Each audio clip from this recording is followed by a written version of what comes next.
All right, let's talk about marketing. Today, we're going to tear it down to its foundations and build it back up so you can see what it's really all about. We're going way beyond the flashy ads and the sales pitches to uncover the real strategy at play. Let's dive in.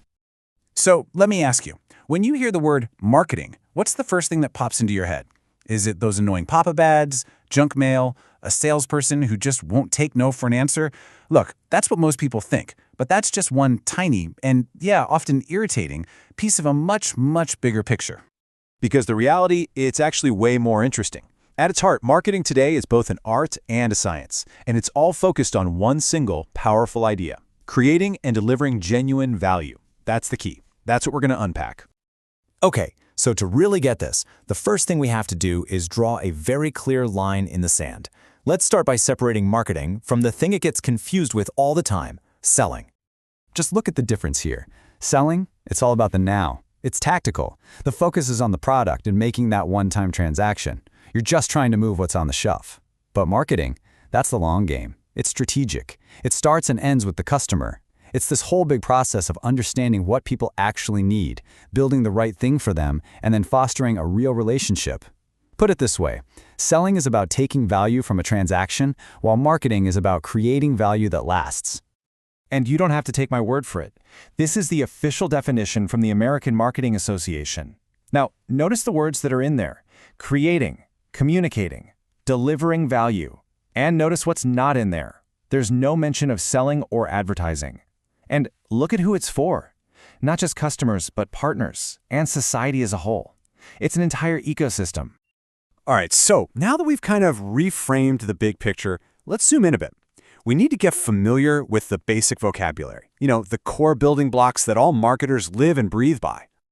You can really think of this as a simple progression. We all have fundamental needs, food, water, safety, belonging. A want is just the specific shape that need takes. For example, you need food, but you might want a burger and fries. And then demand is the final piece of the puzzle.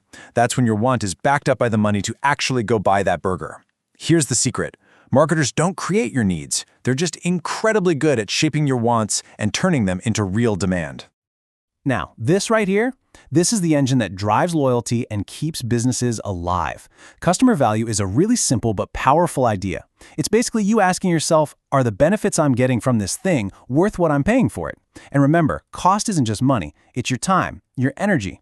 If you say yes, value has been created. And satisfaction, well, that's all about the follow-through. Does the product actually do what it promised? If it does, or even better, if it does more, you've got a satisfied customer. That's how you get people to come back again and again. So these core ideas are great, but how do they actually work in the world we live in today? Because let's be real, understanding the concepts is one thing, but the playing field has been completely, radically transformed. It's a whole new ballgame out there. You've got these four huge forces all hitting at once. First, technology. We're talking AI, big data, and the fact that there are almost 5 billion people on social media. Then there's globalization, where you can reach anyone on the planet, but you better be ready to adapt to their local culture. You've also got this massive push for sustainability and social responsibility. And finally, hyper-competition. Everybody is screaming for your attention in a super crowded market. And that sustainability thing, it is not just some nice-to-have idea. Just look at this number from Nielsen, 73%. That's the number of people around the world who are willing to pay more for products from brands that are committed to being sustainable. This isn't a niche thing anymore. It's a huge shift in what people fundamentally value. This quote from the marketing guru Philip Kotler just nails it. He calls this new era Marketing 5.0, and it's all about using technology that's human-centric. In other words, using all this amazing tech, not just because it's cool, but to better understand and serve actual human beings. The goal is to be incredibly high-tech, but also incredibly high-touch. So with all this complexity, how on earth do marketers figure out what to do? Well, they don't just throw things at the wall and see what sticks. They have a playbook, filled with powerful, time-tested frameworks that guide every single move they make. And the cornerstone of that playbook is a model called STP, segmentation, targeting, and positioning. Honestly, the best way to think about it is like a GPS for your business.